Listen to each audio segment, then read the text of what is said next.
Good morning, everyone. Thank you so much for joining us.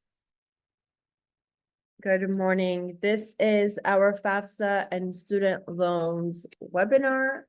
We have wonderful speakers here today to speak with you. Now, my absolute privilege to introduce Capri Maddox. She is the Executive Director of the Los Angeles Civil and Human Rights and Equity Department. We're also known as LA Civil Rights.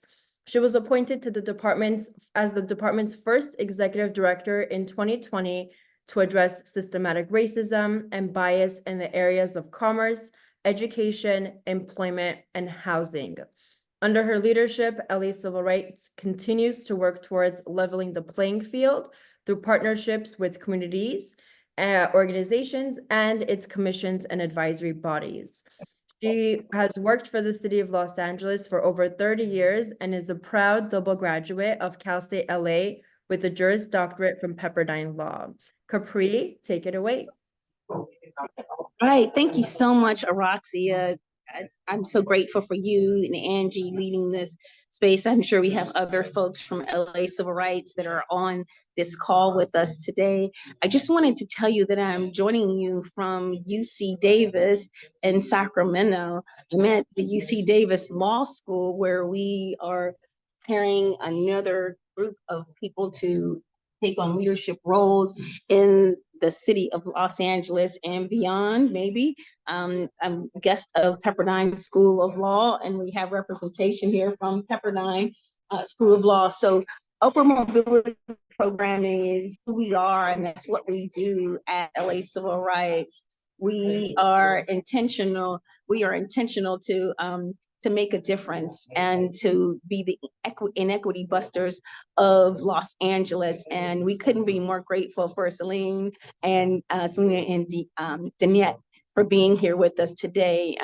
We want to break down the barriers wherever we see them. Of course, institutional and structural racism, hurts people in so many ways. And there's some traditional ways, like, my guidance counselor said I wasn't college material. So I didn't even have an opportunity to learn about how to fill out the financial aid package, or even know how to get into school. So we're going to break down some of the obstacles that people have been facing and the storms of life that have hurt some of us, and regardless of your race, where you were born, or what your family did for a living. We want to be intentional to help you through the FAFSA process, because that's another obstacle for people that are going to school.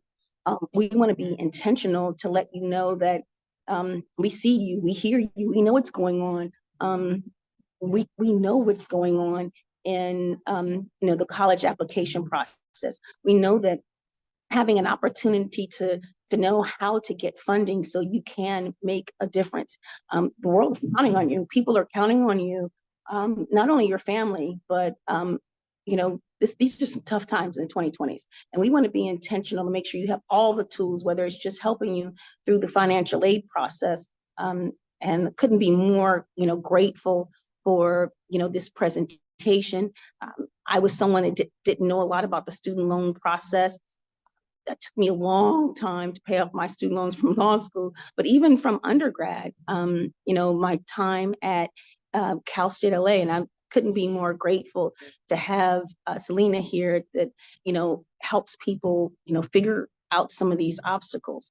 And with that, I really just wanted to say, you all are on your way.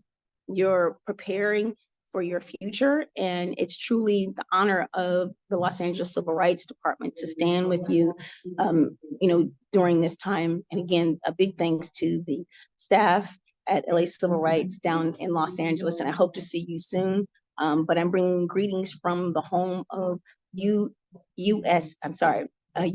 Davis Law School. So thank you so much for your support. And I want you to take it away and learn all you can about FAFSA, and be prepared to make a difference, because that's who you are, and that's what you do. You all are the obstacle overcomers. And I just want to remind you, when you're thinking about this process is overwhelming, I just want to remind you these words before I close. Everything was impossible until some did it. Keep the faith and keep the fight right now. Thank you so much, Capri. Thank you so much. It's now my honor to introduce the presenters that we have with us this morning. I want to have you all join me in welcoming our speakers, Danae Stewarts, the founder and owner of Stu's Access, Pathway to Success. Her organization provides students and families with information and resources to navigate through the college selection process. Danae has volunteered to assist students in the pursuit of higher education for over 2 decades. And her mission is to help students find the best fit campus for their success with the lowest out-of-pocket costs. We're also so lucky to have with us Celine Damian, the first student loan servicing person for the California Department of Financial Protection and Innovation. This position was created under Assembly Bill 376, the Student Borrowers Bill of Rights. Selena works directly with California student loan borrowers to help them understand repayment, forgiveness option, and borrower rights and protections. She conducts education and outreach on federal student loan updates, student loan literacy, managing student loan debt, and borrower resources. She also collaborates with other state and federal agencies, community-based organizations, and advocacy groups to better serve California. We have such incredible speakers today with us. So why don't we get started? We'll have Danae, please start us off. All right, thank you so much. Good morning, everyone. I'm going to try my best to get this going with the share screen, so give me 1 second.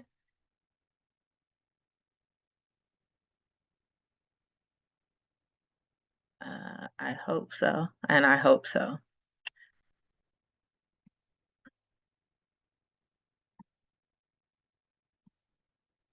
Okay, how does that look for everyone? Looks great. Thank you. All right, so thank you so much. Oh, well, there we go. Thank you so much again. So as we get started talking about the FAFSA and the financial aid process, I just want to let you guys know that, yes, I've been doing this for a long time. And my 2 whys are, for one, we have the high achieving students who are high achieving, but they're unaware and have lack of access to the information and resources possible in order to achieve their goals. And then we have the average students who think because they don't have a 4.0 that the possibility of attending a 4-year university straight out of high school or just attending college period is impossible. And my goal is to just encourage everyone that there is a school for each of you. And the goal is for you to succeed and to achieve your goals. And so as we know, this year has been a complete shift in the financial aid process. And although we were told that it's better, it seems like it's been everything else but better. The goal of the Better FAFSA is to keep it simple, make financial aid more accessible to students to achieve their educational goals.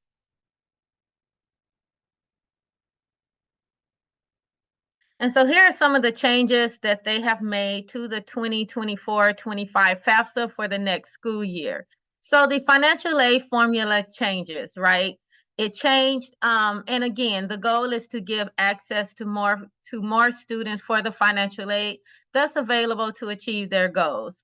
What was once 108 questions is now only 46. Depending on your status, only one parent needs to complete the FAFSA. There is a quirk in there that may look different once you go into it, but you only need one parent to complete the FAFSA. And what once was where you had to enter your tax information on your own, there is now an automatic transfer of your income tax information from the IRS to the FAFSA, which makes it easier to avoid mistakes. And here's the biggest change that affects a lot of families in the city, which are mostly, I would call it middle income families, but more assets are included. And then you can list up to 20 colleges. Before it was only 10, but now you can list up to 20 colleges. And those are the colleges that you've either already applied to, or even if you're still thinking about applying. All right, so in order to have, to complete your FAFSA, the very first and most important thing is to have your FSA ID to access the FAFSA form. This is your login information, and it also serves as your electronic signature. They did make a change where users without a social security number can also create an account. And mostly those are the undocumented citizens that we have in the city, but you are able to create an account now, even though the process is a little different. Contributors must provide information, and the term contributor is normally one of the parents, but the contributor is whoever is going to provide information for that student to qualify for aid. But do understand that we encourage the parents or contributors to please offer their information, because if the student does not get one person to provide information on their form, they will not qualify for federal aid. And then the students must invite the parents to contribute to the form. So you would notice at the beginning of the form, right after a few personal student questions, it will ask for the contributor's information. You must have the person's date of birth, their legal name, and their social security number, and a valid email address. And it will have you send an invite. And then the student can continue the form. And then the users, whether it is the student or the contributor, must give consent to retrieve the federal information from the IRS. So just understand that that is how the process goes, and that is how it has changed. And so here are some of the steps for the contributor. First, okay, I have a, first, the contributor receives the email informing them that they've been identified as a contributor. And then the contributor must create an account. If they do not already have one, they have to create an account. And then they will log in using their username and password. They will review the information that the student has entered, and then they will provide their information on the contributor section of the form. Okay, and so now we're going to talk about the FAFSA form. It is open now. I know everyone has heard the horror stories, as we call it, but I just ask everyone to be patient. So due to the delay of the opening of the FAFSA, the California deadline has been extended to April 2nd. In prior years, and for as long as I can remember, the deadline has always been March 2nd. But due to the delay, they did extend it to April 2nd. For the 24-25 school year FAFSA forms, you will need your 2022 income tax documents. Understand that every year we call it prior because we know that those income taxes 9 times out of 10 are already completed. Those are the income tax numbers that you are going to enter into your FAFSA form. And you can check out the FAFSA form at the website below. Continuing college students, which I did see some here are present, you must renew your FAFSA every year. So just understand that it does not stop once you graduate high school and go to college. You must renew your FAFSA every year. Okay, and here are the 7 things that you need to complete your FAFSA. So you will need your FSA ID, which again is your login and your electronic signature. You will need your valid social security number. If you have a driver's license, you have to provide that number. You will need your tax records. And again, is for this year, it's your 2022 tax records. You will need records of untaxed income, which is like rental property income. Now they are including child support received. Your untaxed income again has to be counted. And then you will need records of all assets, whether you have any stocks, bonds, any type of investments that you may have, you must record that. And then again, the list of colleges that you have applied or plan to apply. And so here you're gonna have a brief video on how to create your account. and the importance of keeping up with your account.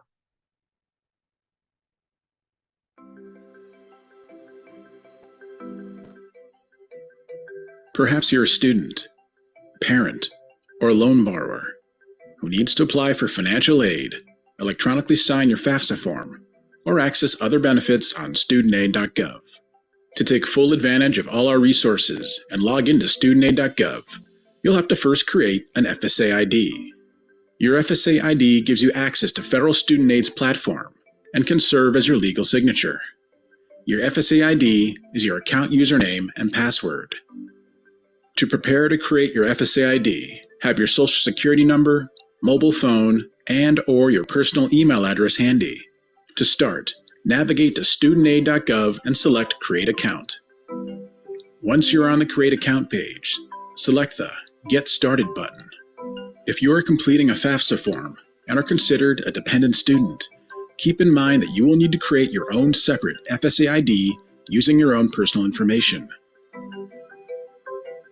A mobile phone number, email address, and Social Security number can be associated with only one FSA ID.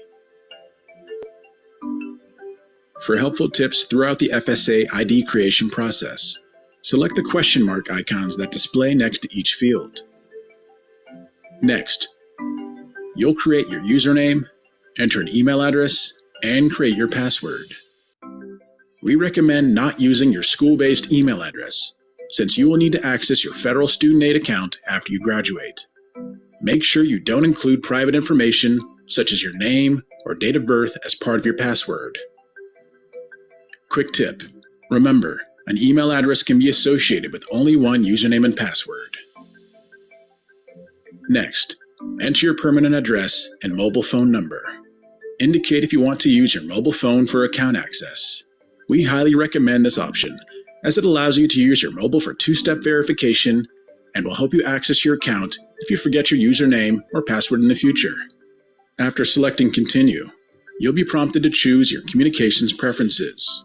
On the Communications Preferences screen, select if you'd like to receive required communications from us via email or by postal mail. We recommend email.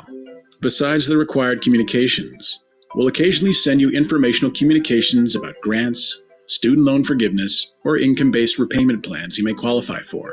You can opt to receive these by email, text message, or both, or choose not to receive informational communications.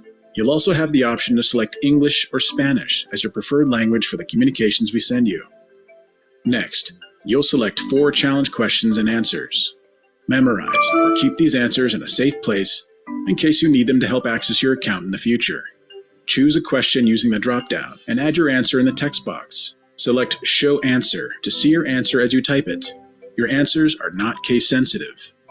You're almost there. On this step, you can review your information and confirm everything looks correct. If you need to make a correction, select the Edit button within that tile of information. After ensuring your information is correct, review and agree to the terms and conditions at the bottom of the screen. Now you'll add two-step verification to safeguard your account. Whenever you sign in, we'll send a secure code to make sure it's really you. You can choose whether you prefer email, text message, or an authenticator app. We'll begin with your phone number. Select the Verify button under SMS verification. You will automatically be sent a 6-digit secure code. At the same time, a pop-up window will open. Enter the code and select the Continue button.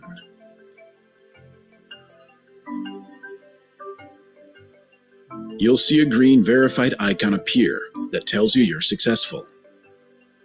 Next, verify your email address. Select the Verify button. You will automatically be sent a 6-digit secure code. At the same time, a pop-up window will open. Enter the code and select the Continue button. You'll see the same verified icon, confirming that you verified your email. You'll also see a green box confirming that your two-step verification is ready to go. We also suggest setting up an authenticator app, which provides the most security of the two-step verification methods. Select Set up an authenticator app. A pop-up window will open. Follow the steps you see there. First, download an authenticator app from a mobile app store or use one you've already downloaded. Next, you can either scan the QR code with your Authenticator app or copy the key into your Authenticator app. Then select Continue. Another pop-up window will appear. Enter the secure code generated by your Authenticator app and select the Finish button. You've done it. Two-step verification is enabled. But what if you're in a situation where you can't use the other two-step verification methods? Don't lose heart. You can use a backup code. Your backup code is generated automatically when you enable two-step verification. Store your code in a safe place until you need it. Congratulations, you've successfully created your FSA ID. If you entered an email address, you will receive a confirmation email. Make sure you note your username and password and keep them in a safe place. You can begin using your account immediately, but it will take 1 to 3 days for your information to be verified by the Social Security Administration. Some of your actions on the site will be limited until your information is verified. However, with your newly created FSA ID, you can immediately complete and sign a first-time FAFSA form. You can also use your FSA ID to access your dashboard, review your loan balance, and explore additional dashboard features. You are now able to take control of your federal student aid journey and access all studentaid.gov has to offer.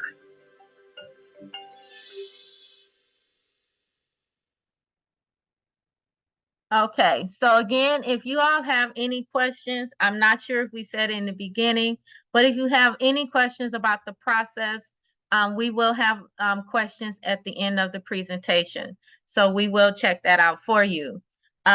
Again, just understand that once you have a federal student aid account, it pretty much follows you for the rest of your life.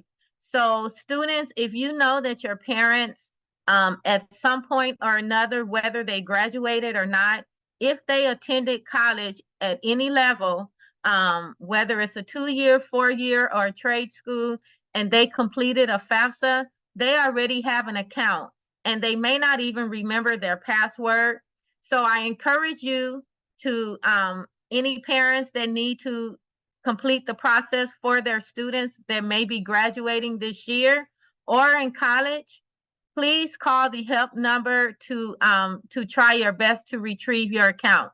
This will eliminate a lot of delay in the student completing their process. Some of the common mistakes that happens, again, as you saw in the video with the FAFSA form, are Social Security numbers getting switched. Sometimes the parent asks the student to go ahead and create the password, create the account. But what causes the problem is once you switch up the information and it is mixed, I do make a joke, but it's almost like you have to go through the CIA to get it fixed. It's not an easy fix. You have to speak with the federal student aid directly, and you really have to go through extra step process to correct that information. So I repeat to students over and over, make sure you enter the correct Social Security number, the correct email address, and the correct name that is legal, I will say, on the birth certificate. Because again, once the information is incorrect, in order to turn it around and correct it, it takes a very long time. So please just keep that in mind when you are completing the process. And as you can see, you can take note of the help number, but that it is very busy these days. But I do encourage you to be patient because the process has to get done to move further. So one of the other biggest delays in students completing their FAFSA is wondering who to put down as their contributor, especially in households where the parents are divorced or separated or never married, or they do not live together. Only one parent must complete the FAFSA. The difference that they have made this year is it used to be whichever parent that the student lives with is who actually completes the FAFSA for the student. Well, now they are saying whoever provides the most financial support to the student. Now, we can debate about this all day, but I do tell students that really is up to the parents to make that decision. You can have divorced parents where the parent that the student is not living with may provide the entire financial background for the student, right? But you weigh that the student that the parent live with, well, if they live with you, when you talk about the cost of living, then who's to say who supports more? So I really leave it to the parents to make the decision on who's going to provide financial information for the student. But one must do it. And if one of your parents, the parent that you use, is remarried, now you have to go into the step parent information, and they are considered together for the student's FAFSA. So again, I encourage the parents to have that discussion and really figure out how you are going to complete the FAFSA for your student. So then the question is, who is considered independent? So students are considered dependents up to the age of 24. So here we have, if they were born before 2001, if they're married, if they're a graduate or professional student, a veteran, a member of the armed forces, an orphan, a ward of the court, someone with legal dependents other than a spouse. So again, someone who may have children. And then someone who is unaccompanied and homeless or self-supporting or near homeless. If a student cannot answer yes to any of these above, then they are considered dependent and they must submit parent information. But once you answer yes to one of these, it changes your entire application. So please be sure to answer them correctly. So then you may say, what's in it for me? Right? Well, completing the FAFSA gives you access to free money to achieve your goals. And that is why it's called the free application for federal student aid. I will warn all families, if anyone is asking you to pay them to help you complete the FAFSA form, it is 9 times out of 10 a fraud or a scam. So please be careful in who you seek assistance from to complete your FAFSA.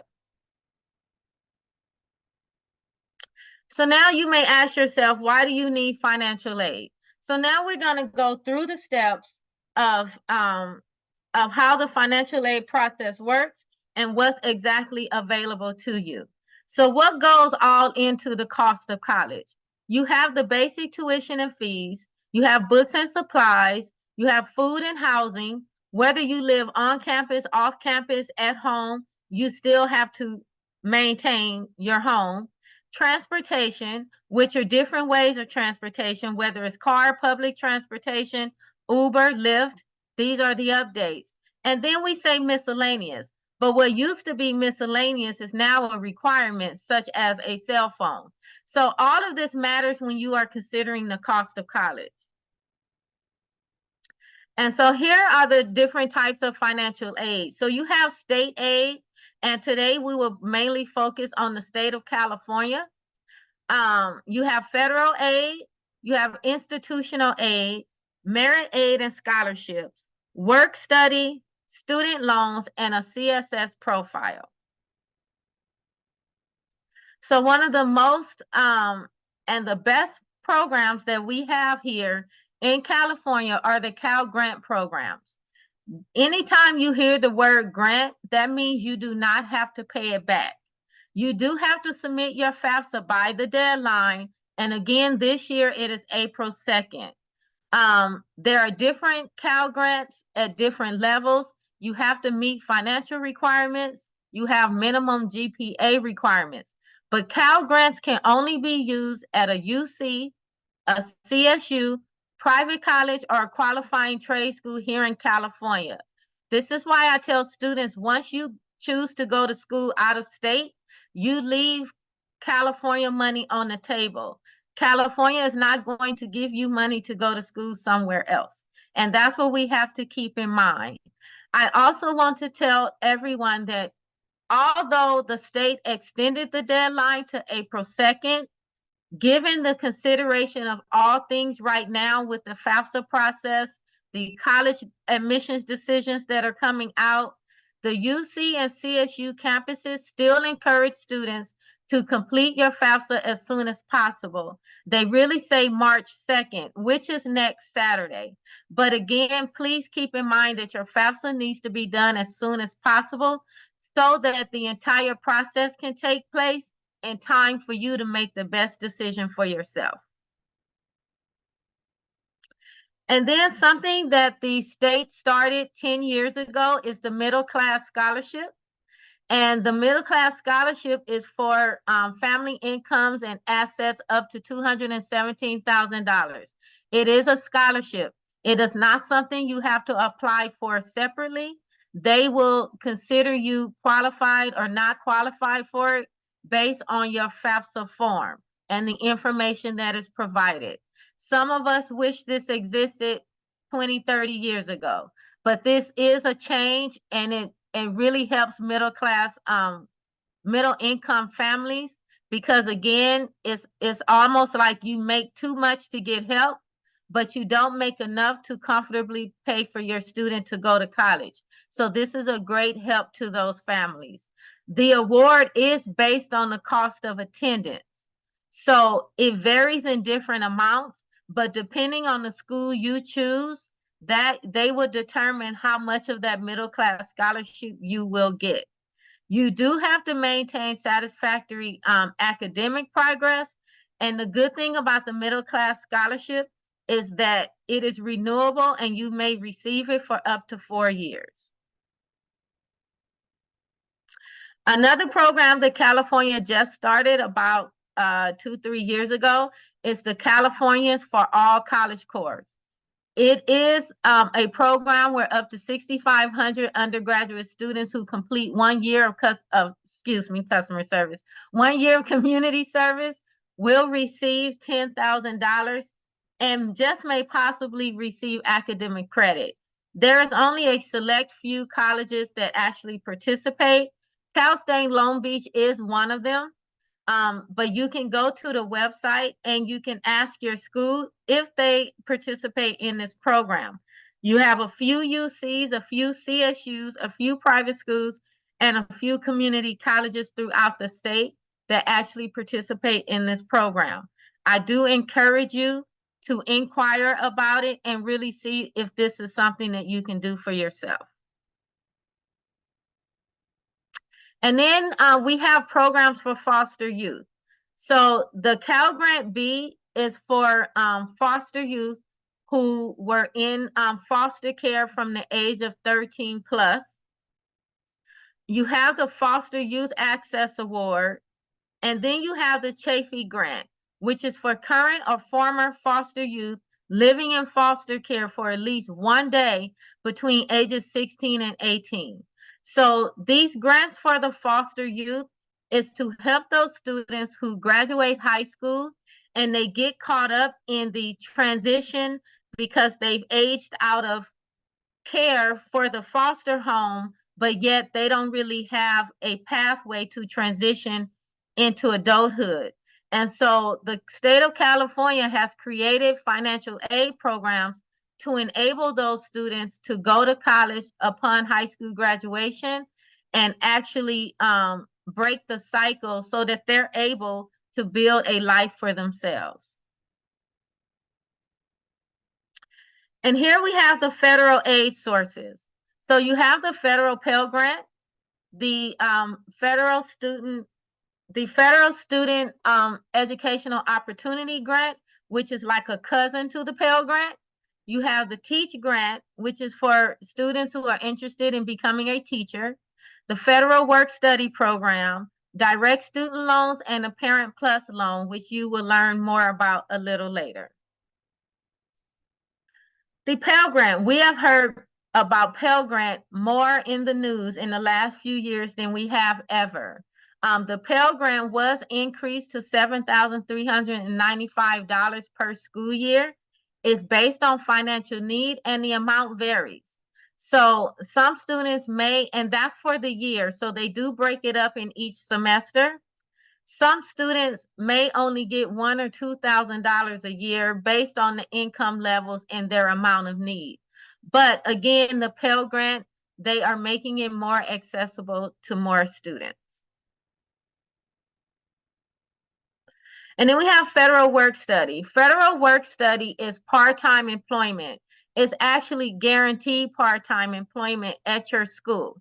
It's available to undergrad, graduate, and professional students, and it's by each school. So you used to have to tell the FAFSA that you're interested in work study. Now the FAFSA will automatically select you for work study if you qualify. Work study, again, is guaranteed part-time employment, most of the time at your actual campus of attendance. And there are several benefits to working on campus, including increasing your network, your resources to guide you through to complete your college education. But again, federal work study is a great program. And then you have institutional aid. So that's where you have the merit aid scholarships. So private colleges, if you have applied to private colleges, or if you choose to apply to private colleges, you have to check their deadlines. They have different deadlines from the other schools and priority deadlines because they are giving away institutional aid. So the best way to get the highest amount of institutional aid, if you are applying to private colleges, is to consider early admissions, not early decision, but early admissions. That is where all of the money is. I will use a prime example. If you've applied to USC, even though they have a regular deadline of January 15th, if you apply to USC by November 1st, then you are automatically considered for several scholarships.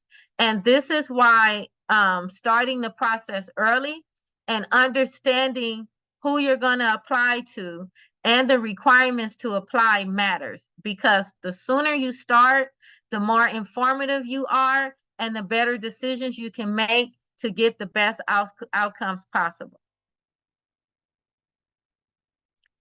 So this is a separate financial aid application that private schools use, a lot of them.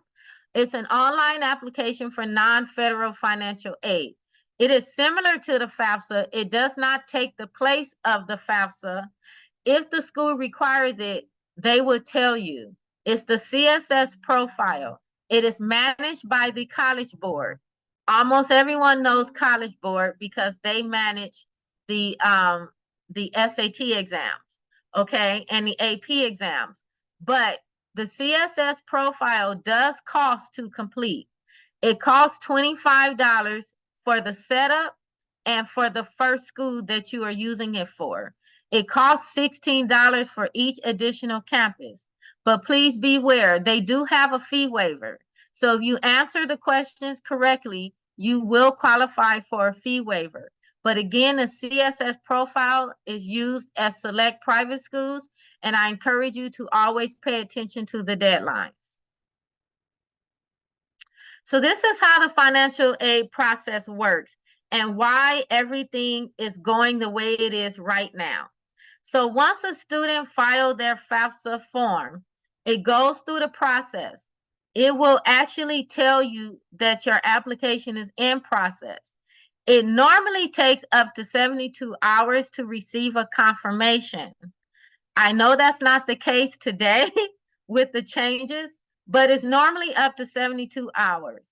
And then they will actually calculate your student aid index.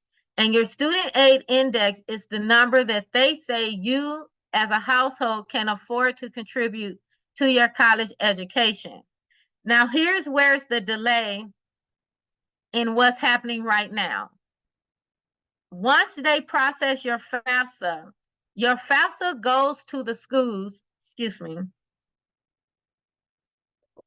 Your FAFSA goes to the schools that you have applied to. And now the school has to create the financial aid package for you. Excuse me. And so what happens is that once they create your financial aid package, now you can lay it out and figure out who's going to give you the most money and to help you make that decision for the fall. So please just be patient with the process and make sure you submit everything on time. Also, they will ask, you have to check your email constantly, because if they ask for additional documents, then you have to submit those within the deadline, or you will miss out on your money. Excuse me. Oh,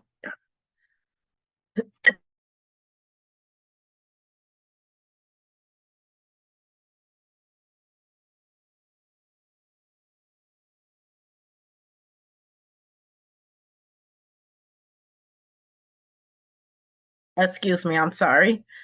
Okay.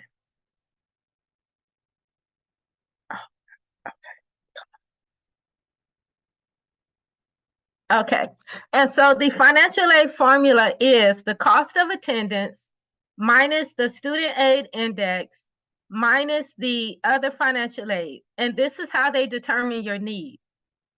So your student aid index number can be a negative, as low as a negative number, negative 1,500. This means you have the maximum need and you're going to get whatever financial aid you qualify for that's available to you. Then you have the tuition assistance programs.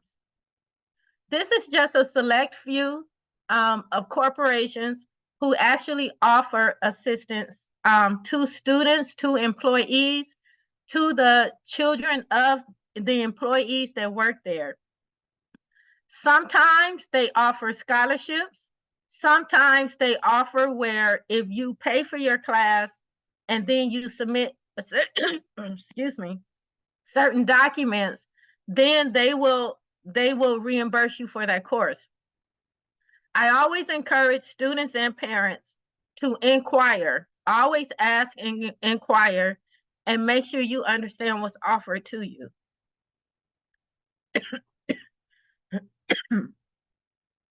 And then here we have the scholarship. We have scholarship resources. I encourage you to take a picture of this slide.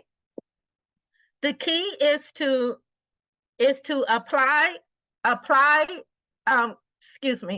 to create the profiles for yourselves. And the way these work is that once you create a profile, then the scholarship portals will match you up with scholarships that you will qualify for, and then it's up to you to apply for them. But this is a great way where you're not individually piecing together scholarships, looking for scholarships, and just trying to find them. It's a great way to just put yourself in the system so that they're able to match you up with scholarships that match your qualifications. One of the best ones is Going Merry. And the reason why I encourage Going Merry is because a lot of their scholarships require essays. But Going Merry will actually take your essays that you submit to your portal and match you up with scholarships that match that essay, making it easier for you to apply. So again, I encourage you. And then also understand the scholarship process. It does not stop when you graduate high school and start college. The search for scholarships is an ongoing process. It is an ongoing process until you graduate. What also is not advertised so much is that although everyone knows that the private schools have scholarships, the CSUs and UC systems also have scholarship portals. If you've applied to any UCs or CSUs, I encourage you to check their financial aid page and find out how you can put yourself into those scholarship portals and the deadlines, because they do have deadlines that are happening right now. So again, this is the best way for you to find scholarships. Also, I encourage you to check your local organizations, the banks that you bank with, your schools, the community, the cities that you live in. Again, there is plenty of money to assist you.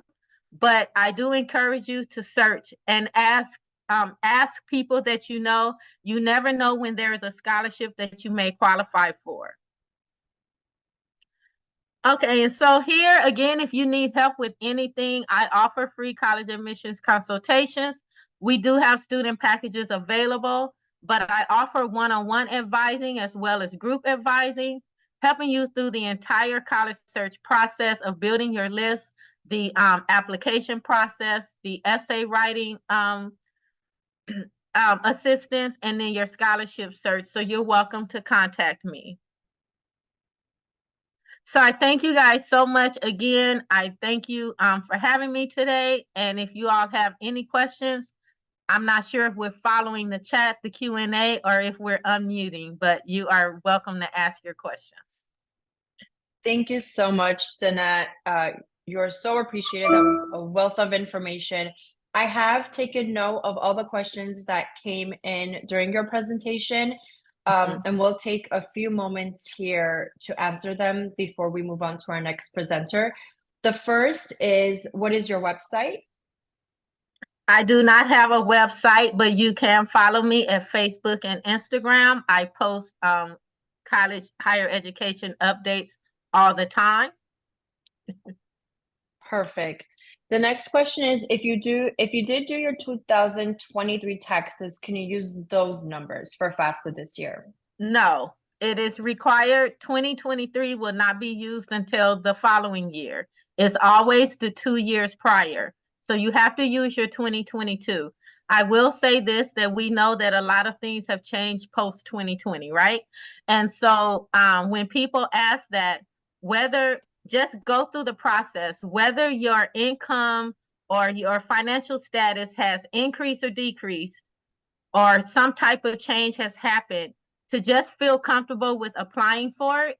Because if anything has changed, let's just say 2022, it looks like you had a great salary. Something happened between then and now where you're making a lower salary, or you've had a baby, or someone has gotten sick. So you have different circumstances that have affected your income. You can appeal the financial aid decision. You can deal with the school. The school has the autonomy, the empowerment to make an individual decision and override the decisions of the government for your financial aid. Thank you so much for that. The next question that was asked is, for parents that do not have a social security number, they have had issues creating a FAFSA ID. Is there anything else students can do? No, I encourage you to call the yes, I don't mean no, literally, but call the helpline, please. You have to be patient. They will get you through the process of creating that account, but you do have to answer some additional questions, and they will allow you to create the account. But you have to call the helpline and actually be patient and go through the process. Sometimes you're on hold for an hour, but it has to get done. Thank you. Our next question is, I thought because work study was no longer on the FAFSA application, you had to call and inquire about work study. Is this true? No, they will qualify you for work study based on your income. They're just not having the question on whether you're interested, because we always have to tell students, always put yes, but some students don't even understand it. So they may answer the question wrong. The question is off of there, but they will qualify you for it. It's part of financial aid. Yes. Thank you. 2 more questions and then we'll get started with our next speaker. The first one is SAI different from expected family contribution? No, it actually took the place. It's a new term that took the place of expected family contribution. Thank you. And the next question is, do we need to list our parents' 401k information? No, the only thing that they will ask, because they don't want to disturb your retirement, right? Everyone thinks they're gonna make us spend everything. They will ask, what do you contribute every month?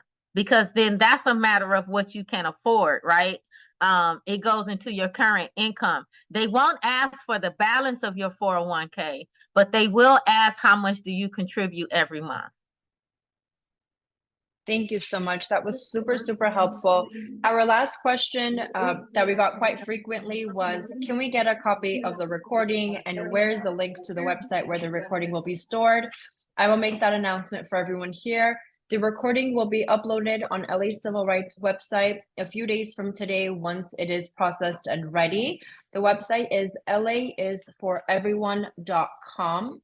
After this event, you will also receive an email from Angie and I thanking you all for participating, and we'll also.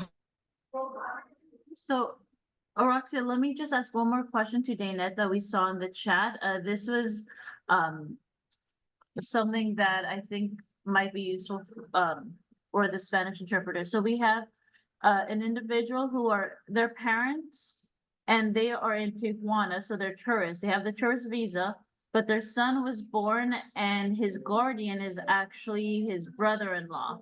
And he has it on the taxes. He has the son on his taxes. So should they, when they apply for the FAFSA, enter the brother-in-law's information, or should they enter theirs, even though they live and are from Tijuana? So if the brother-in-law is a legal guardian, and we mean legal guardian through the court system, that's who needs to be the contributor to that student. If they're just living with the person, even though in our terms we say guardian, but if it's not a accorded guardian, then one of the parents have to provide the information. But again, if it's a legal guardian through, the court appointed, then that's who will go on the FAFSA.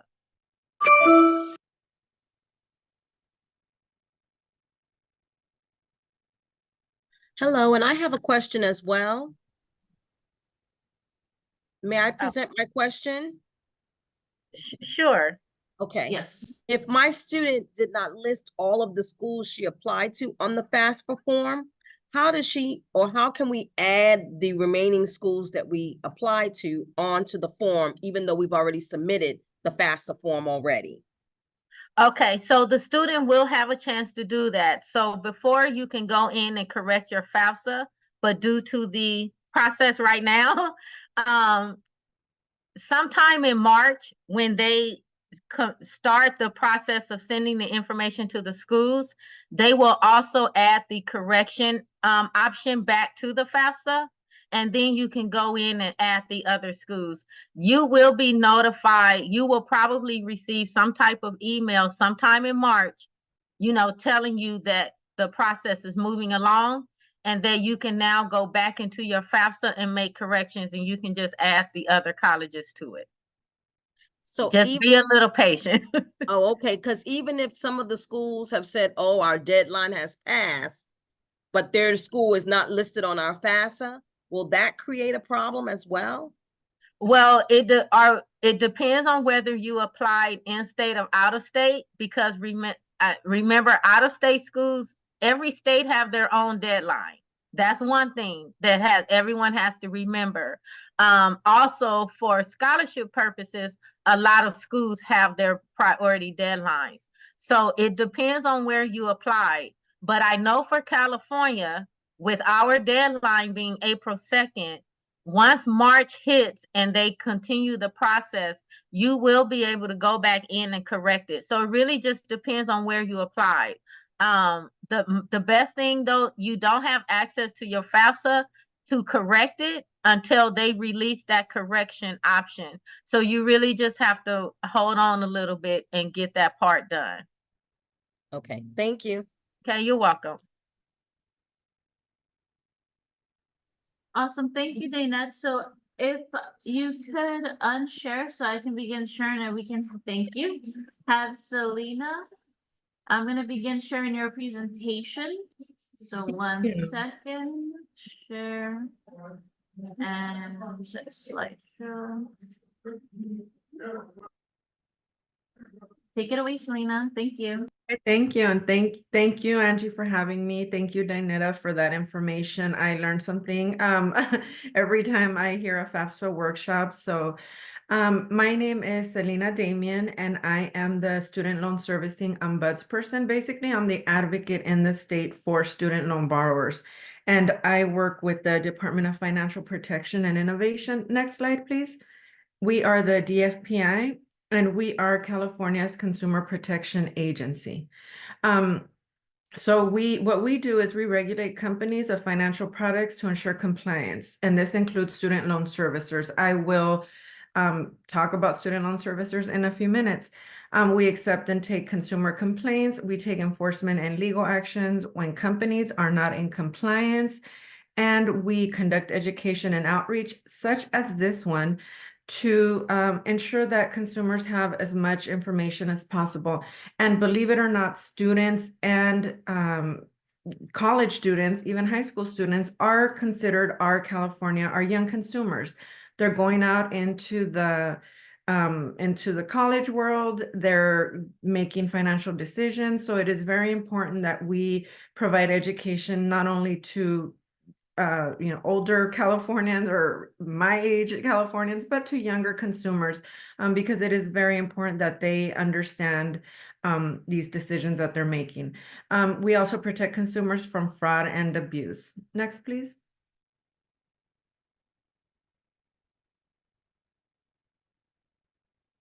Okay, so what I'm going to be talking about is student loans specifically. So Daynetta already explained the FAFSA process. She explained once you receive your financial aid package, what that consists of, and I'm going to be talking about student loans specifically. So in order to obtain student loans or be offered student loans, you start with the FAFSA. So I'm gonna go back to studentaid.gov and FAFSA, but you start there. So once you are enrolled in college, you receive your financial aid package, they're gonna say, hey, this is what we can offer you based on your FAFSA, the financial need of you or your family. Student loan debt in California, we have 4 million borrowers. These can be borrowers that are in school or out of school that owe $141 billion of student loan debt. The average debt load of a California borrower is $37,000, and the average monthly payment of a borrower is $203, although that may change with the new repayment plans that have been announced. The majority of the debt is held by borrowers between ages 35 and 49. The default rate in California is 7%, and I will talk about what the default rate is, and that's what we want to avoid, right?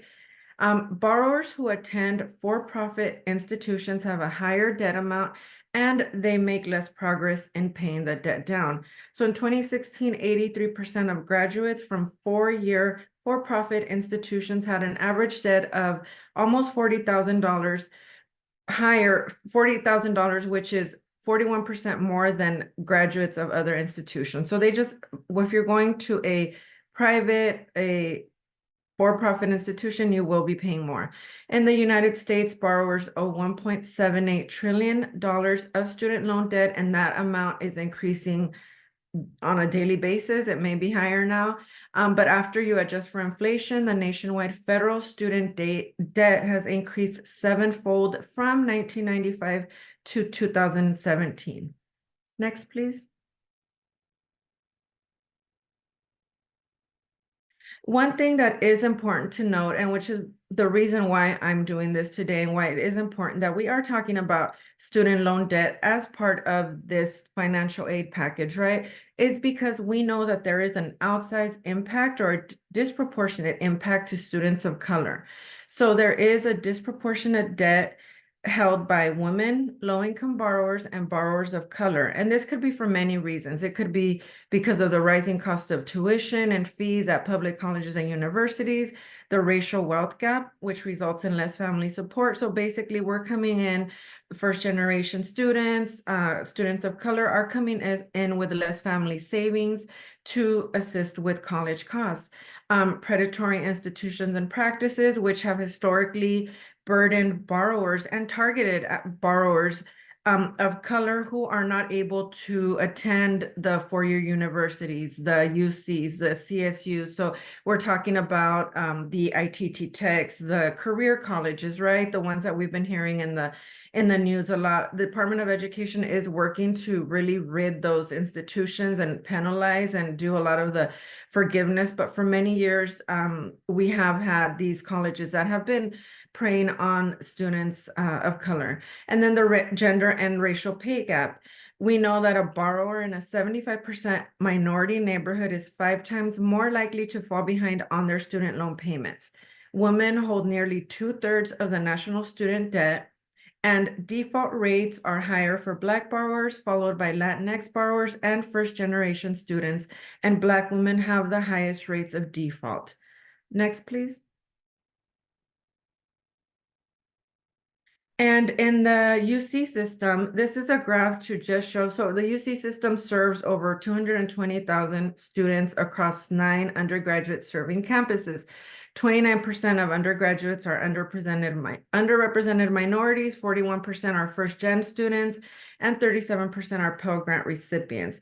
So as you can see from this graph, this is from the Institute of College Access and Success, 2 out of 3 dependent, so most likely undergrads, 2 out of 3 dependent African-American and Chicano Latinx bachelor's degrees graduated with student loan debt. And as you can see, who is graduating with the most debt? This is 2017. Also, graduates with the lowest family incomes were 3 times as likely to borrow than their peers with highest family incomes. Again, because there is not that support. So a big part of what I do, and the reason why it is so important, because some of this debt doesn't need to be taken out. Many times it is lack of really knowledge of knowing. Next, please.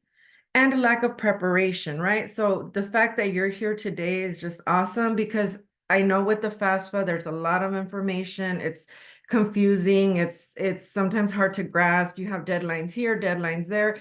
But the preparation is important, right? Because the goal is to graduate with the least amount of debt, not only to graduate from your dream college with your degree, with your completed degree, with your in your desired field, but also with the lowest amount of debt. That really is the goal. And the only way that you can do that is once you know what college you're getting into, is preparing in high school. You also have to continue preparing even past high school once you get to college. So in high school, what are we doing? We're making sure you stay on track and that you graduate. Even if you start early, right? That's the most important, at least a 3.0, because that way you will be able to access all the grants that we heard about earlier. So that 3.0 GPA is very important. Students communicating with the counselors and advisors, attending webinars such as this one, really getting informed and getting that information not just once, but you'll need to hear it continuously, right? You will have to communicate with your parents to create a financial plan. So don't just when you're a senior, or if you're a parent, when it's the last semester of school, or then they say, okay, now I need you to fill out the FAFSA, and here's the information that I need. That conversation needs to be had early on, because you need to be talking not just about, I need your income for the 2 years ago. You need to be talking about schools. You really need to be talking about the college that you're choosing. Consider the quality of the school. Don't just choose a college because you want to go live in Santa Barbara because my best friend is going there, because it's a great fun city to live in. Really consider the quality of the schools. Consider the school's graduation and transfer rates. Only 60% of students who start a degree or certificate program finish their program within 6 years. So the 4-year college is a myth now, okay? So what you have to think about is the longer that you stay in school, the more it's going to cost you. You can get through it, you can get those degrees and those certificates, but as we'll talk about right now, the grants, the loans, all that will run out, right? There's limits. So if you can have a plan, not just with your school, but with your timeline, and graduate within those 4 years. So that's the goal, right? determining that school's net cost, right? A college cost of it, the net cost is a college's cost of attendance minus the grants and the scholarships received. You heard about that earlier. This is going to be specific to a borrower. Also compare potential careers and salaries. Don't just say, I want to go to that school because it's just a super cool school. I've always wanted to go there, but your field of study is something that's not really their one of their areas of study, right? Some schools are more research-based, science-based, liberal studies. So all schools have a different field of study. So really understand what you want to do, right? And this is something that needs to be done early on. The average starting salary of a bachelor's degree candidate is $58,862. Enroll in career exploration programs. It's really important to have an idea of what a plan for afterwards, right? We see many times students that go through their college track and they graduate and then they have a degree and they realize that they really can't find a job in that field and they end up going in a completely different direction. The good thing is that now everything is at your fingertips. You can find out a net cost of a school online. You can find out the transfer rates. You can find out graduation rates. Everything is at your fingertips. You don't have to leave your house. You could find out everything about a school, about a career on this website that I have. It's through the Bureau of Labor Statistics. You can actually go in and pull up a zip code and say, I want to be an engineer in the 92108, or I'm in San Diego. That's a San Diego zip code. And it will tell you what the average starting salary is for in that area, right? Because the area is going to matter. If you're going to have a career in the Northern California may pay less than in Southern California, Central California. There is such a thing for student loans that we talk about return on investment.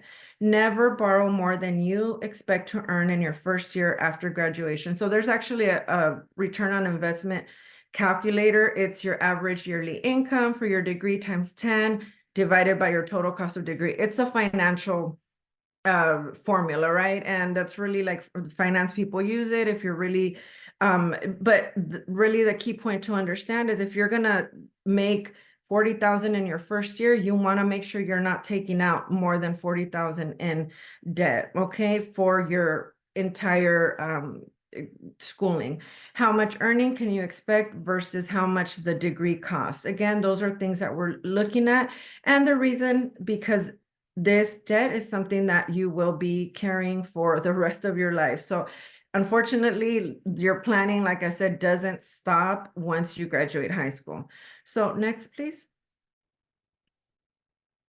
And again, and then the good thing is you have a lot of people that can assist you with all this planning. So there's a lot of, today we have our speaker, Daynetta, who is able to assist you. We have people that can help you plan. A lot of the schools now have programs. California has CSAC and the CalSOAP program. So really get in touch, communicate with them and do it early. Another way that you can reduce that debt is by earning college credits in high school. You can take your AP courses. So these are when you're taking college level courses, you pass your AP test and you're earning college credits. So what does that mean? That means that when you get to college, then you already have those at least some of those general ed courses out of the way, and that's less money that you need to pay. You have your IB programs, which is a 2-year program where students can earn IB diploma and possibly college credits. You have your CLEP exams where students can take exams in more than 30 different areas or subjects. This is when we hear sometimes kids that graduate college like at 12, right? This is what they're doing. And then the most popular programs, and it's something that the California Community College Districts, the association, the college districts have really ramped up because they had a decrease in enrollment during COVID. And it is really a great program, is dual enrollment and concurrent enrollment. So these are basically when students who meet the criteria, they can enroll in college coursework through their community colleges. So the only difference between dual and concurrent is that one, dual, you're doing it in school on campus and in your high school campus, and concurrent, you're actually going and taking those courses at the community college. But a lot of the community colleges have these, and in high school, your teachers should be offering those. And these are great programs because, like I said, that means that when you're going in, let's say you're in AP classes, you finish all your high school courses early and you have that half a semester left, right? You're a senior and you say, hey, I finished all my high school. What am I going to do this next, half a year? Just hang out? No, we can take courses, we can challenge ourselves, and this is going to help you, or it's going to help not just save money, but it helps the students challenge themselves. It helps them enhance their college applications. It helps them gain new skills, learn time management, network, and then it will also really help them start thinking, if they don't know yet what career they want to do, right? Because it could be a bit unreasonable to say, hey, a 16, 17-year-old should already know what they're going to do, because we know that that's not always the case, right? I mean, I didn't know at 16, 17, right, that I would be here doing this. So, but it really will help them just figure it out, right? And then network and talk to professors. So that way, when they're going into, if they do, let's say, transfer or go into the UC system or just go to any school, once they go to college, they're miles away from their parents, they don't find that transition as challenging. And that will help avoid, right, drop. We have a lot of kids also that go 1 to 2 years or maybe half a semester and they say, I can't live this far. This isn't what I was expecting. This is why, right? Because we're not doing this planning. Next, please.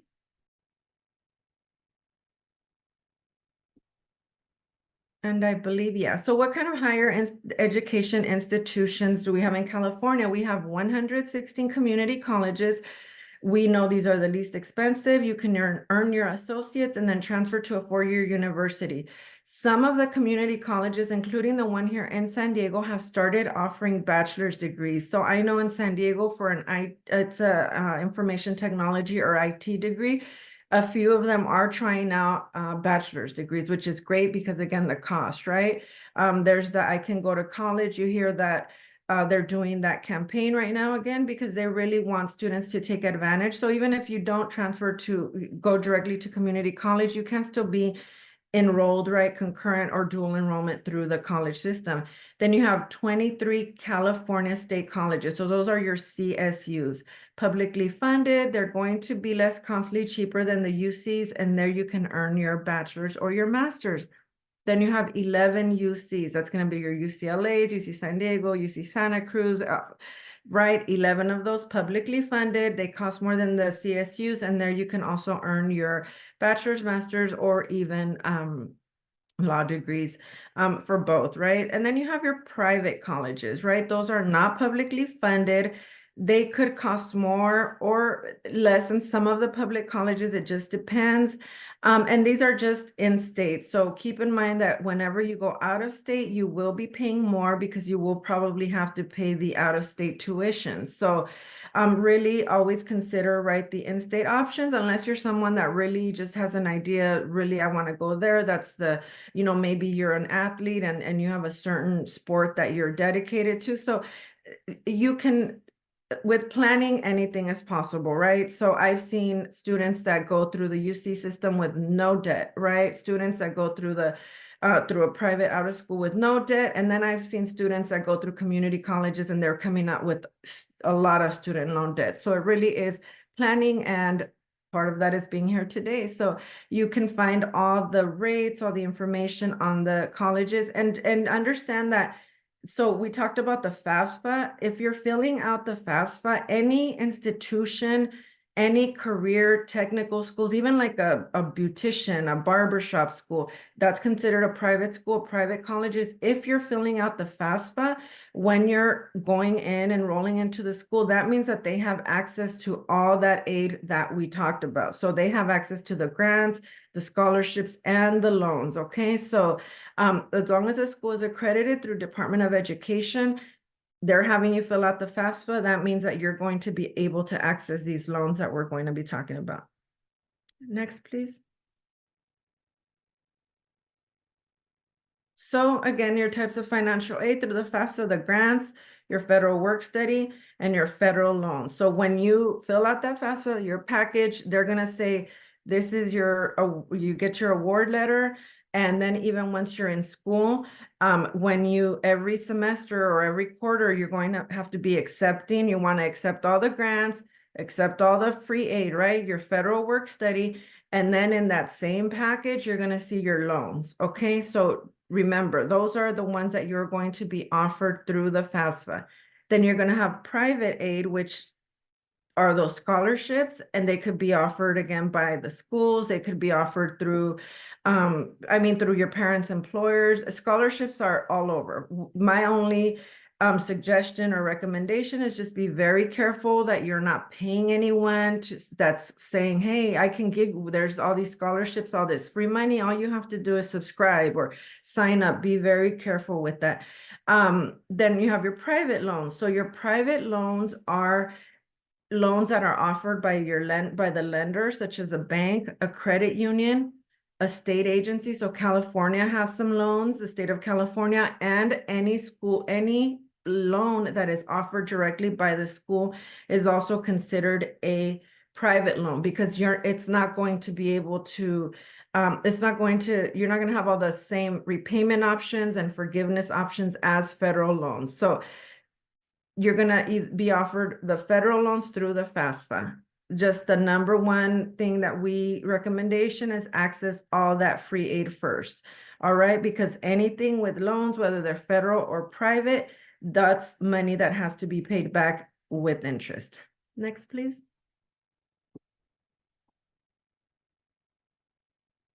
So some important student loan key terms and just interest, right? We all know we're adults and we know we have credit cards, we know what interest is, but a lot of younger adults don't know what interest is. As I mentioned before, when they go off to school, student loans is going to be their first experience with credit, really, with any type of financial product, not credit, but financial product. So interest is the amount of money a lender or financial institution charges for allowing customers to borrow money. For federal student loans, the interest rates are set by Congress each year, and student loans the interest is charged daily. It's what we call simple interest. Capitalization, it's unpaid interest that is added to the loan balance after periods of non-payment, grace period, forbearance, or deferment. It increases the loan's principal balance. So capitalization and interest is like the monster in student loans. Why? I work with borrowers every day, right? And I have some borrowers that took out loans in the 90s, 2000s, and they took out 10,000 in student loans, right? Way back then. And now their balance is 30,000. So many years later, right? And they say, I've been paying. I had some periods where I didn't pay. They just put me on a pause. I don't know what happened. Well, what happened is interest and capitalization. It's a concept that may be very complex for a young student that's trying to get to, just make it to college, get into that school. It might be very hard for them to understand, but I think, and how I tell my kids is basically, if that interest is amount that they're charging you, and if it's not paid, if you're not paying attention, that 10,000 is going to, or that even an item, that $20 item that you were paying on credit, right? Pull out your credit card. If we don't pay it right away, it's going to really cost us $25 or $30. So it's just amount that's added. So we really need to be talking to students, really looking at those interest rates. Grace period is a set period of time after you graduate, leave school, or drop below half-time enrollment before repayment begins, typically 6 months. This is for federal student loans. So while you're in school, you're placed in in-school deferment. These loans, no payment is due, but as soon as you graduate or you go below half-time, 6 months later, boom, there's your bill, right? So and here's a little graph that shows, and as you can see, typically the repayment term is a lot longer than those 4 years and those 6 months. Next, please. So federal loans, these are the ones that will be offered through the FAFSA, made and funded directly by Department of Education. So your lender or your bank is the federal government, all right? They're created through the William D. Ford Federal Direct Loan. So right now, or after even after 2010, any student loan that is offered, it's a federal loan, is a direct loan. Okay, the interest rates, we talked about that, they're set by Congress. And as you can see here, because I have it minimized, but for this through July 1st, 2024, it's for direct undergrad loans, 5.5. And then the rates for graduate and then Parent Plus are a little bit higher. So there are limits on the amount you can borrow each academic year. That's called your annual loan limits. And then there are total amounts you can borrow aggregate. So total. Again, this is why it's important that you have this plan, because if you go and then you realize halfway, oh, this isn't the major that I want. I need to switch. And then you need to switch, right? And so now you're adding not just more time, but you're adding more debt because you have loans on the grants, you have loans on the other free aid, and then you're going to get student loans, right? Accept student loans, but these may run out as well. So that's why we try to have that plan and keep these at the lowest possible. Your direct loans, you're going to have your subsidized and your unsubsidized. So we talked about interest, but there are two types of direct loans. Okay, for undergrad students, subsidized is when the government pays the interest while in school at least half time. So while you're in school, if you have your subsidized direct loans, you borrow $5,000. When you graduate, $5,000. Then you have your unsubsidized loans. These borrower pays all the interest since the disbursement. So from the minute that you accept your aid, your interest is accruing. So if you borrow $5,000, oh, forget about it. I'll worry about it when I graduate. Well, if you don't pay attention and those unsubsidized loans, your balance will already be higher. And I get that all the time because people will be taking out accepting direct unsubsidized loans, and they take 6 years, 7 years, and then they say, why is my balance so high? And then they get put into forbearance or request a pause, and their balance grew $4,000, right? It's because they were unsubsidized loans. You have your Direct Plus loans. So Direct Plus, they're also federal loans. They're all unsubsidized. You have your Grad Plus loans. These are available to students pursuing graduate or professional degrees. And then you have your Parent Plus loans, which are available to parents of undergrad students. Next, please. I do want to take some time just briefly to talk about Parent Plus loans, because Parent Plus loans are a little bit different and in a way a little bit more riskier, and we're going to talk about why. And I know as a parent, I have a college, my son graduated college 2 years ago. I understand the wanting to support, and I'm going to do what I can to get my kid through college, and he worked really hard. At the same time, in my position where I'm at, I'm talking to people who took out Parent Plus loans and they cannot retire because now they have $200,000 of student loan debt for their 3 kids, right? So Parent Plus loans have higher interest rates, first of all. They do have an origination fee. And the reason why Parent Plus loans are riskier is because, first of all, there's no limit. So if your child just says, I want to go to this private elite school, and you have okay credit, let's say you're a low, maybe middle income earner, and you say, oh man, I have to help my child, and he's already exhausted all his loans and all his everything, his grants, his loans, and I'm gonna go and help him.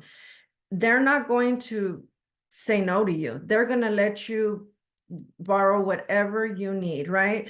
So there's no grace period. You will be expected to make payments as soon as the loan is disbursed. You have Parent Plus loans have limited access to the income-driven repayment plans, which are repayment plans that are based on incomes. And forgiveness plans, the parent is legally responsible for repayment of the loan, and you cannot transfer the responsibility back to the child. If your child doesn't finish school, too bad, you still have to pay it back. And remember, we're talking about the federal government here, right? In 2018, nearly a fifth of all undergraduates using Parent Plus were from low-income backgrounds with less than $30,000 in annual parental income. So that means I could have, I could be a single parent and making not as much and not very much, right? Moderate income. And my son wants to go to school. You can just take out the loan as long as you have good credit, they will give it to you. So that's just something, that I want parents to consider. And that's why it's important for the parent and the child to work together, because at some point you may be forced to jump in to assist them to make that happen for them. So it is really important that we don't just, here's the FAFSA, fill it out, just do your thing. No, we really need to be in communication, because as I said, I'm working with borrowers that are really in bad positions where their retirement plans out the window because they still have this huge burden. And then not only that, their children also have their own debt now at this point. So there's no way of even saying, hey, I need you to pay it back, because by this time the student, or now at this point the adult child, has their own family, their own loans to pay off, and so the parent is stuck with that responsibility. So we really just want to be mindful, right? Because we as parents, we say we're going to do what it takes, but sometimes what it takes may be detrimental if we're not aware of what we're taking out or what we're accepting or signing. Next, please. Parent Plus, it's federal, right? And then we're going to be now private loans. I believe that's the next one. So private loans have nothing to do with the Department of Education. As I said, they're loans that are offered by banks, credit unions, state agencies, or schools. These are not funded or subsidized by the federal government, may have variable interest rates. So for federal loans, and then they don't offer the flexible repayment terms. For federal loans, we were just on a COVID payment pause. So for 3.5 years, borrowers with federal loans did not have to make a payment, and they were not accruing interest. This does not apply to private loans. They don't have the same repayment terms and forgiveness options. So the federal government cannot tell Chase or Discover, hey, pause the students' loans. Nope, it's their student loan portfolio. They're a company, right? A financial company. They don't have to set those terms or go by what the federal government says. They do have to be fair terms, right? Or fair interest rates. And when you're signing with them, it's really like you're signing with credit. So many times, these do require an established credit record or a cosigner. So students may sometimes need the parent cosigner on these private loans if a student doesn't have that established credit history. And then once you refinance into a private loan, you cannot revert back. So what that means is that many times a borrower or a student, once they graduate, you're going to have a mix. So you may have 15 different loans. I mean, unfortunately, that's how it is, right? You're going to have one, maybe 3 for each year, just depending on what you did, but you may have a mix of federal and private loans, right? And then you'll get a really good offer from a private lender. You'll get something in the mail, or maybe your credit union. Somebody will say, hey, we have this interest we can combine all your loans, and you'll have some interest rate for a year or so, for whatever reason, right? It's just easier for you, or a better financial decision in that moment. You refinance your federal loans into a private loan. You can't switch them back to federal. So let's say down the line, and what I've seen happen a lot is that borrowers, then they start working and they're in public service, and there is a public service forgiveness program for borrowers with federal loans. Then they say, I want to switch back to a federal loan because I didn't know I was going to come work for the county or the state. Well, once it's a private loan, you can't do that. So just really consider that if you're refinancing. So a borrower, a student, when they graduate, they may have, like I said, a mix. So that's why, and I'll talk about that in a few. Students and parents encouraged to exhaust the federal student loan options before considering a private loan. Next, please.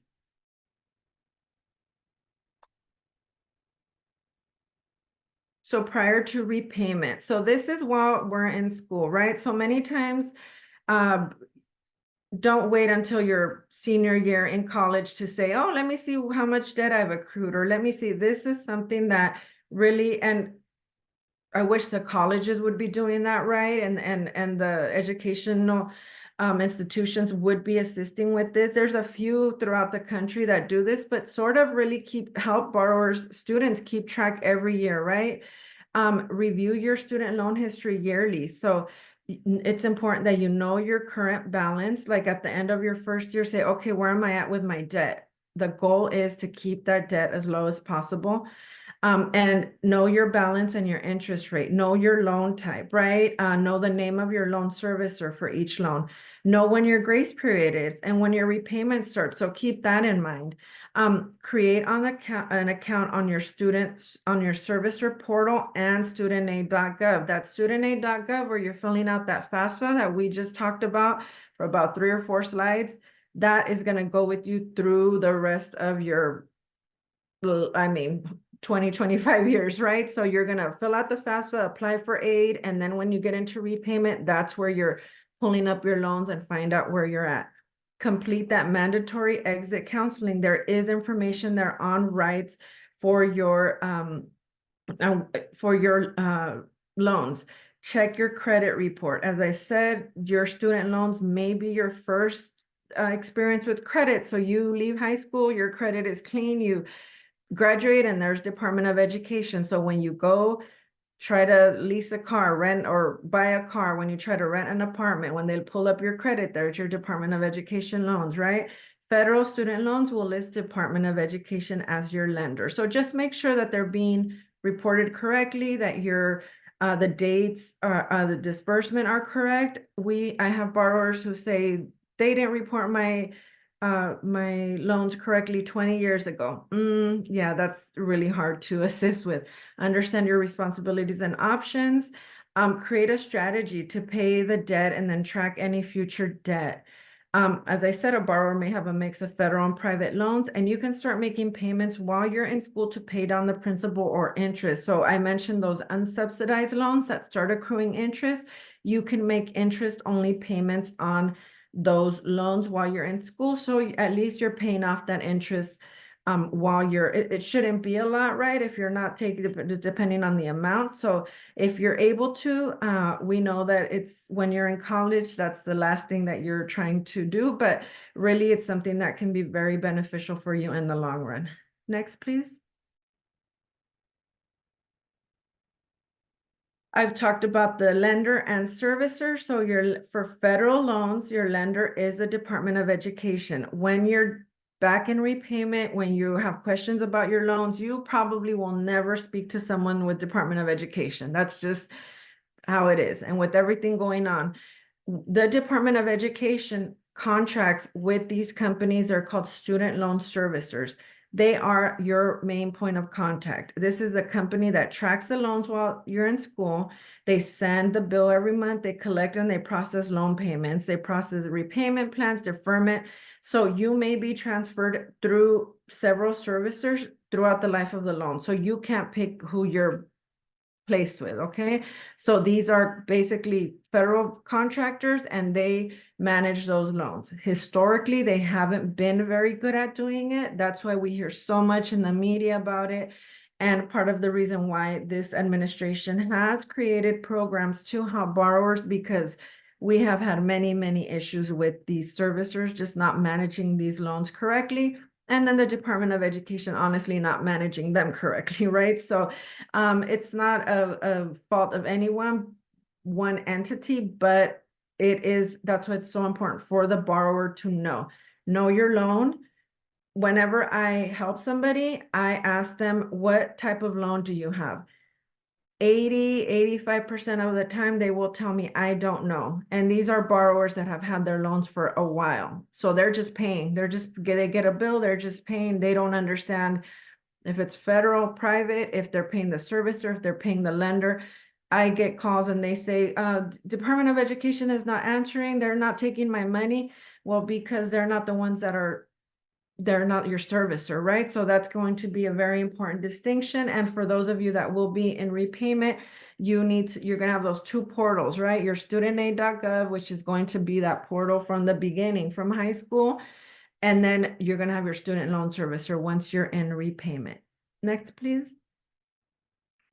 And as far as repayment plans, yes. So also very confusing. I don't want to get all into it because it's a lot of information. I want to also be on time. When you graduate, you're automatically placed on the standard repayment plan. There's 7 different repayment options or repayment plans for borrowers with federal student loans. 3 of the traditional, they're fixed. They have a set time. So they'll say for the standard plan, they say, this is the amount you owe, 10 years. If you pay $200 a month, you'll have it done.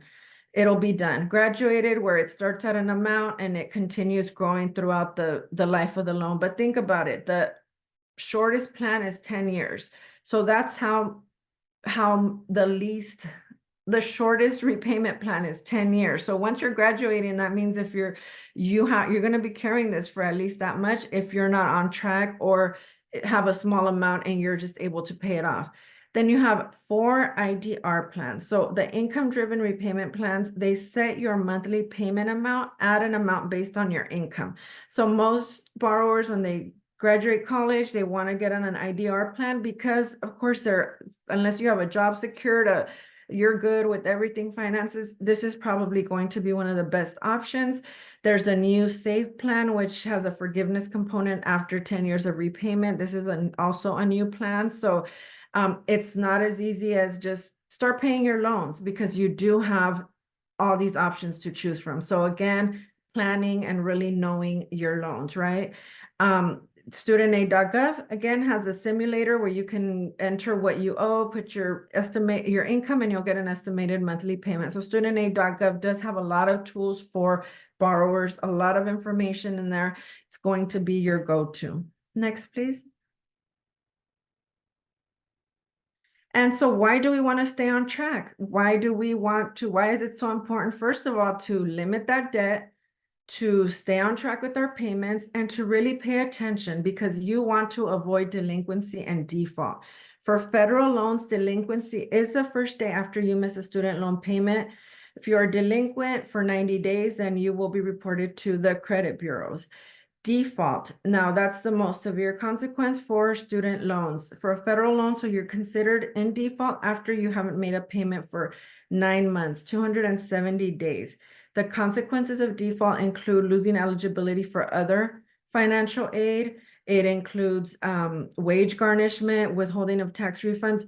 This is your lender. This is money that you're owing to the federal government. So and there are so many resources, there's options. So again, that's why I'm here and that's why we're here today to learn about it. But just that's what we want. We want to avoid default. And as I said at the beginning of the presentation, we know that the borrowers with the highest rates of default are women of color and specifically Black women. So what is going on there, right? So it's important that we, we provide that support and starting with the education. Next, please. There are federal forgiveness and discharge programs. I mentioned PSLF, those borrowers who work in public service. You have teacher loan forgiveness.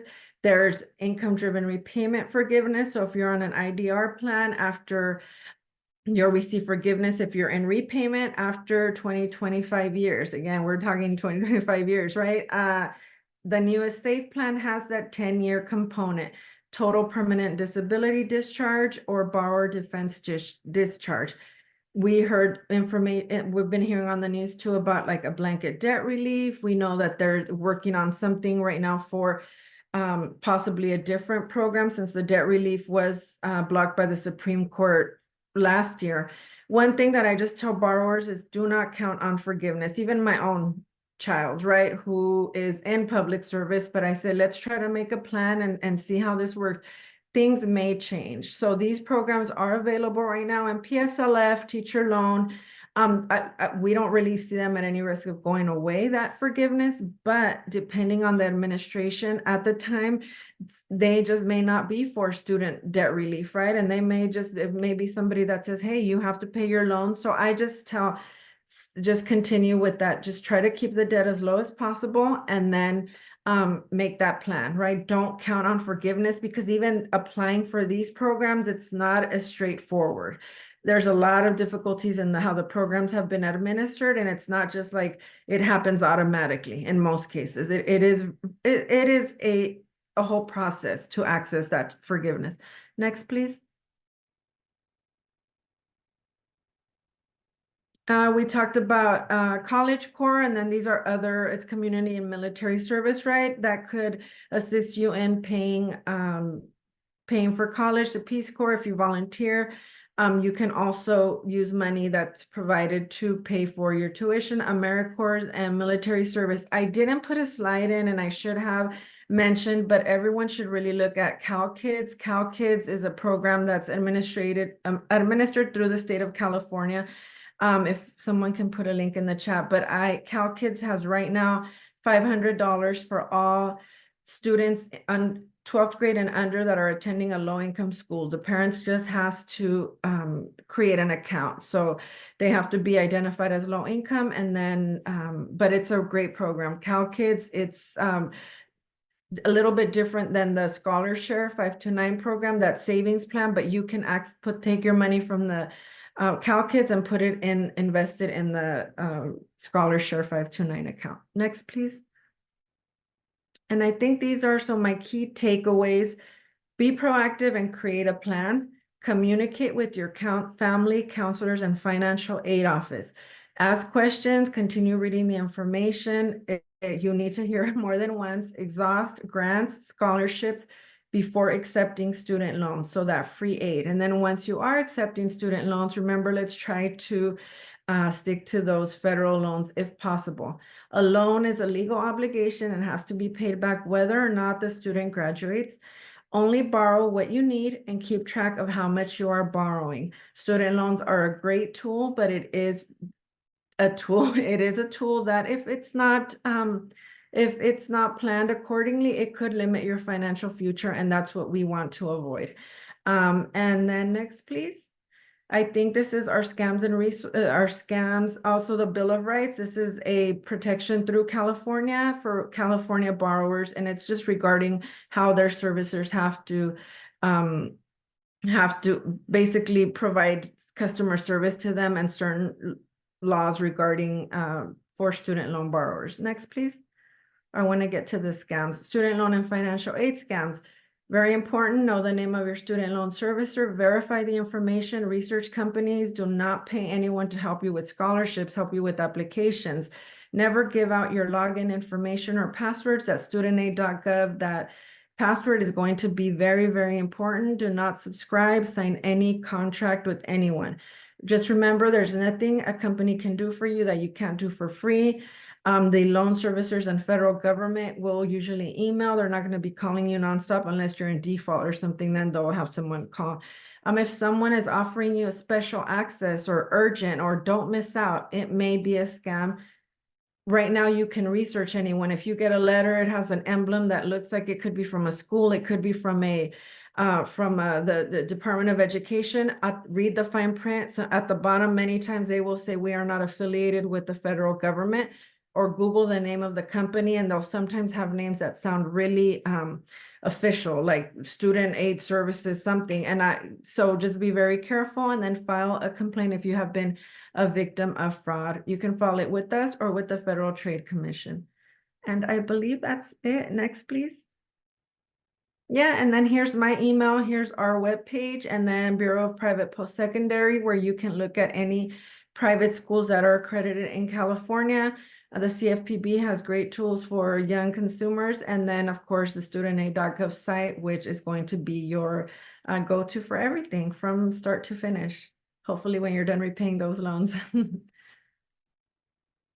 And yeah, that's me. Thank you so much, Selena. Round of applause. That was so many helpful information. I was certainly taking notes. We do have 2 questions for you, and then I'll pass it over to my colleague, Angie, to wrap up. Thank you all for staying with us during the duration of this morning's programming. So the first question is, if I am getting money from the loan and grant, will there be limitations on all of them combined, or will it be separate for each one? So the grants and loans each have their own separate limits. So it depends on if it's a Cal grant A, B, they have a certain amount, and then federal loans also have certain limits. Separate. Thank you. That was a great question. The second question is, do all student aid loans go onto a credit report? Does it go on the parents and the student's credit report when it does? Yes, so it's the borrower's name. So if the parent is taking out, if it's a Parent Plus loan and it's under their name, they're the borrower, it's under their credit. If it's a student, it's going to be under their credit report. Thank you again so much, Selena. And with that, I will hand it over to my colleague and colleague Angie to wrap up the day. Awesome. Thank you, Roxia. Thank you, Dana and Selena, for this wonderful presentation. We really enjoyed it. Just to recap, this was recorded, so we will be posting this up on our website, and Roxia, you can put down the links to our website. But we'll also be sending an email just letting you know that this is available. One thing that we want to make sure that you're aware of is with our upward mobility program, we do this every single month. And so our next one is going to be next month on Saturday, March 23rd from 9 a.m. to 10:30. And now we're going to be talking about the different ways to secure scholarships and grants that could fit you as well. As you've noticed today, we were talking about just how to fill out the FAFSA, how to make sure you're about your loans, understanding them as well. But next month, we're going to be talking about the scholarship and grants, so you're all aware of the different ways to create your own financial package. So feel free to share this. We will also be sharing this flyer with you all once we share the link to the recording. So with that said, again, thank you everyone for joining. We really appreciate this. We hope this is a truly wonderful experience and you learned a lot more new information. And I hope you have a great rest of the weekend and rest of the day. Thank you so much. Bye, everyone.